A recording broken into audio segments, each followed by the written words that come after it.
Olá a vocês a todos. Vou ensinar vocês agora como regular o aparelho de som original do carro Polo, do Fox. Qualquer carro da Volks tem esse mesmo aparelho. Primeiro,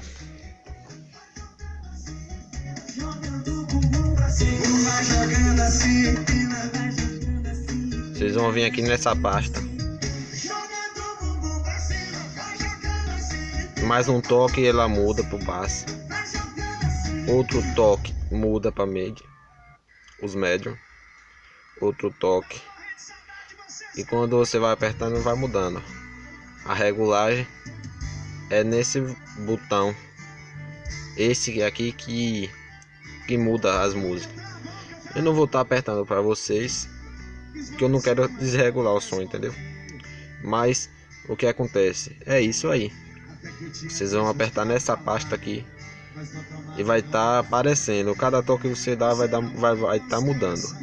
Não tem segredo, é isso mesmo. Esse aparelho também você pode conectar ele via Bluetooth. O que é que acontece? Quando você vai ligar o aparelho, imediatamente antes você liga o Bluetooth do seu celular, que vai acender esse LED azul. Ele por si só, se for a primeira vez, vai aparecer o código, você vai botar no seu celular. Se já da segunda vez, ele já vai conectar só.